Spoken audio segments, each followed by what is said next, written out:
Hi guys, welcome to today's lesson. We are still exploring in detail capital as a factor of production. In today's lesson, our focus is going to be on importance of capital. Why is capital as a factor of production very important to exist in the economy? And we're going to discuss further the role that capital plays in the economy and the significance thereof in ensuring that the economy grows and remains sustainable. And remember what we meant by capital in our previous discussions. We have two types of capital. We have the money capital. We also have the real capital in the economy. When we talk about money capital, we talk about the money that is invested for the purposes of buying or purchasing machinery, tools, and equipment that is necessary in the production process. And we talk about production process, we talk about the production of goods and services. It may not matter what type of economic or consumer goods and services. As you know, we have durable goods, non-durable goods, semi-durable goods, as well as services. But these are necessary. The capital is necessary in the production process. And we also spoke about real capital, which is referred to as the actual machinery, tools, and equipment that are used in the production process, which were bought by the money capital, which was invested. Meaning, real capital, we speak about the tangible assets, the actual tools, resources, and assets that are necessary in the production process. So we are now going to explore in detail the importance of capital as a factor of production. Guys, firstly, capital enables the creation of goods and services by providing the necessary physical and financial resources required in the production process. Very important.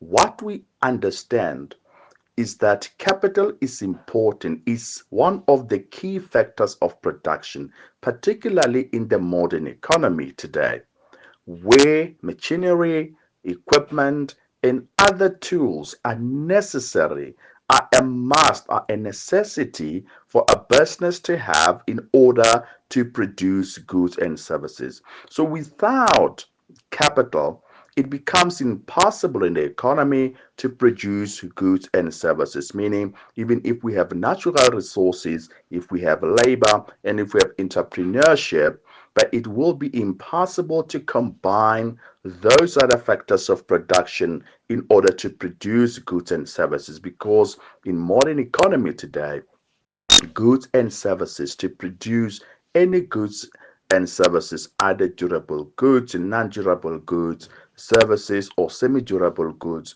you need machinery that would enable your business in economy to produce goods and services. So the first importance of capital as a factor of production is it enables the creation of goods and services in the economy. Meaning, without capital, without the actual tools and monetary tools that are invested in the production process, we will not be able to produce goods and services. So we're still together, guys. Yes, very important. Then secondly, capital, guys, as a factor of production.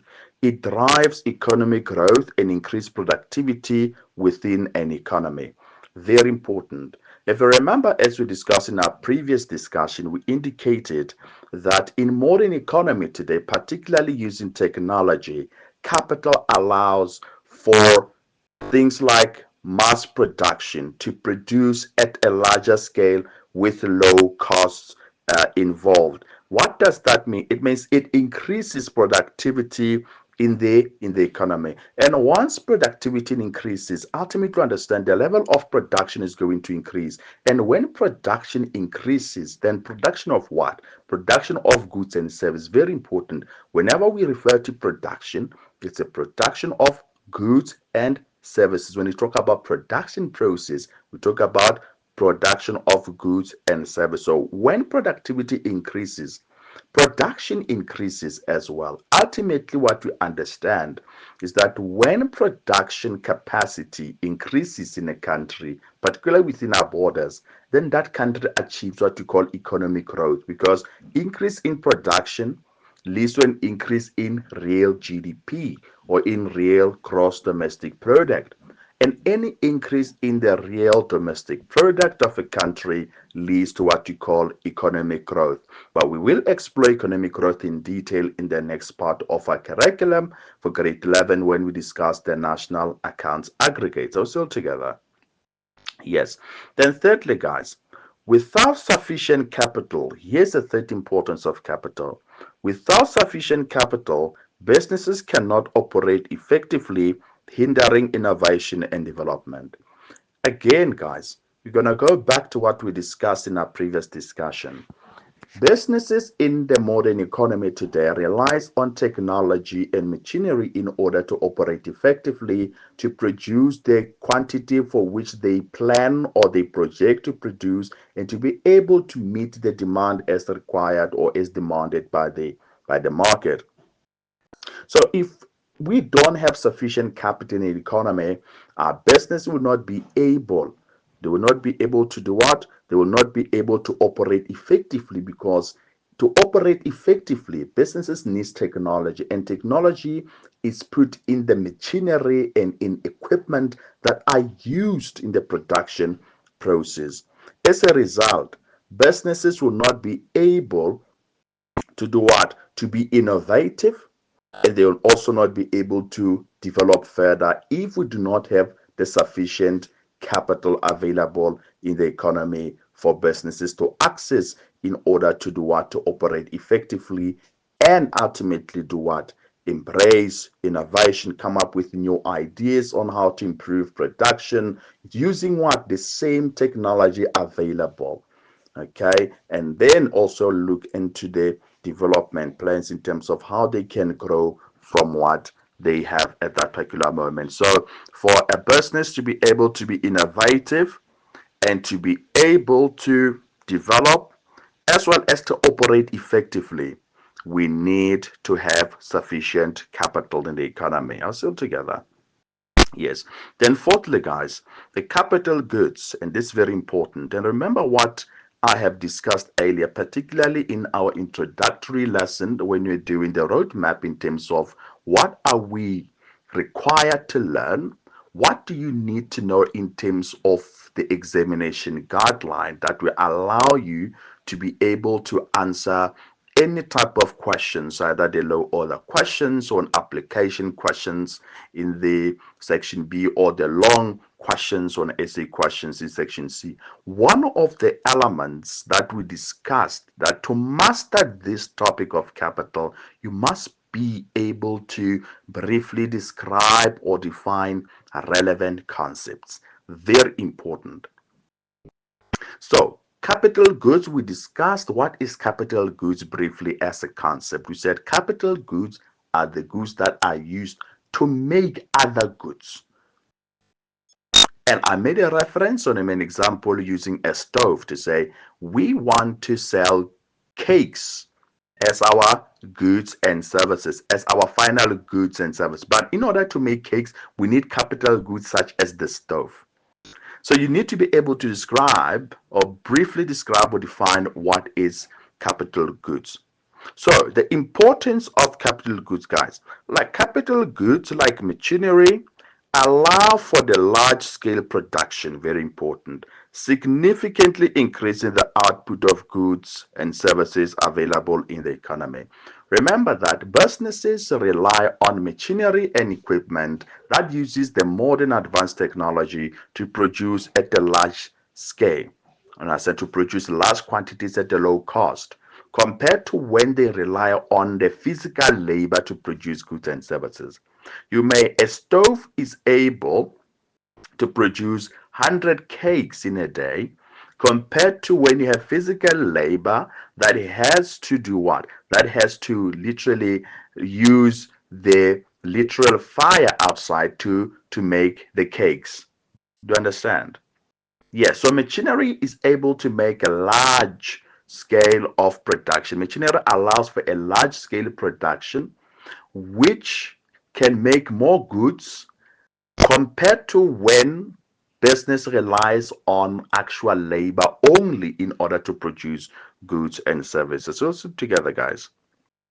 Yes. So which brings us to this important part, or the important aspect regarding the importance of capital, is that access to capital enables companies to research and develop new products, production processes, and the new services that they can provide, fostering innovation within an economy. As we have outlined and as we have discussed, guys, when we were doing the point number 3, that without sufficient capital, businesses cannot operate effectively. Therefore, they are hindered from innovation and development. So once businesses have access to capital, they will be enabled to do what? To research, to provide new products and production processes, and as well as the new services, fostering innovation within the economy. So capital is important in the economy in order to allow businesses to develop new products, to research new products that we as consumers need, to develop the new production processes which may be faster and improve quality of products, as well as to what? As well as providing new services.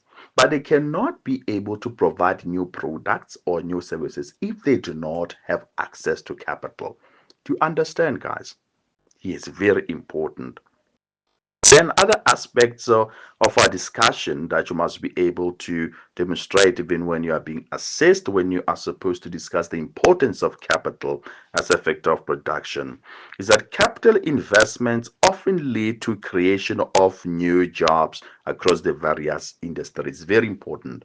Whenever a business invests in capital goods, for example, if a business buy new machinery, advanced machinery in order to either develop a new product or to increase production capacity, they are bound to hire people. They are bound to hire new people who are going to operate those machines, who are more advanced in those machines. When you look into the mining sector or mining industry in South Africa, we used to rely on coal in order to do what? In order to produce electricity, for example.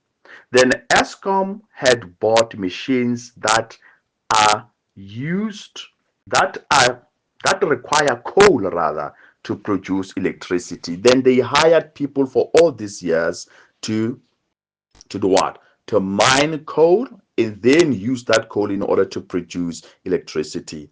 But coal is a sunset industry, as we indicated. South Africa is running out of coal. As a result, we are forced to move away from producing electricity using coal to advance using other energy sources such as water to produce electricity. And in the current modern day, South Africa is exploring the nuclear capabilities or the nuclear source of energy to produce electricity. Once we started moving from using coal, Eskom needed to buy new machinery and build new power stations. The power stations like Medupi, the power station like Kuber, the power station like Kusile, which allows Eskom to produce electricity using water, not per se reliant on coal. When Eskom moved from using coal, they needed new machinery, meaning Eskom needed to invest in new capital goods in order to produce electricity. As a result, they needed new engineers. They had to employ new engineers who are now advanced in this type of machinery. And that has led to what? That has led to job creation. You understand? Yes. So whenever companies or businesses in the economy invest in capital goods, they are bound to employ new people to operate those, and that ultimately leads to a creation of jobs. And once jobs are created, you know what's going to happen. What's going to happen? 100% correct. The level of unemployment is going to decrease. So we need investment in capital in the economy in order to fight unemployment, which we know in South Africa will lead to a reduction of poverty and many people being able to afford the basic goods and services. And then, lastly, guys, as part of our discussions for importance of capital in the economy, higher capital accumulation translates to increased production capacity, resulting in a greater availability of goods and services for consumers, improving their quality of life. Meaning, once we have more capital goods available, the standard of living will ultimately improve in South Africa as the quality of life will be improving. The consumers will be having an access to a greater availability of goods and services. Guys, that is the importance of capital in the economy. That is the discussion surrounding the importance of capital. And it's very critical for the purposes of your formal assessments and for your examination to be able to discuss in detail, as required by the examination guideline, the importance of capital as a factor of production. If there are any questions, please do forward them for discussion before we proceed to the last part, which is the remuneration of capital as a factor of production.